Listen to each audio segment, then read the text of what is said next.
Kindness. Human beings have many qualities. One of them in kindness.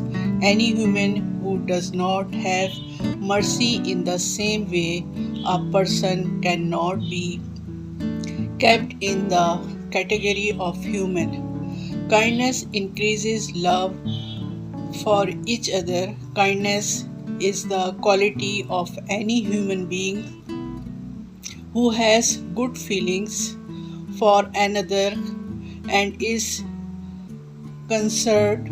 Kind person always helps the people of the society and is very sensitive towards other human beings. Kindness is to favor to other without any personal interest. Kind people show respect towards elders and younger people. Kind people show kindness and help you in their own way without expecting anything in return. Those who help people without seeing and benefits.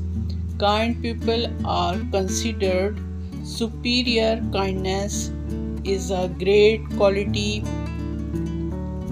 and everyone should have it. Kind person easily forgives the mistake of their people, so it is necessary to be kind in life. Thank you.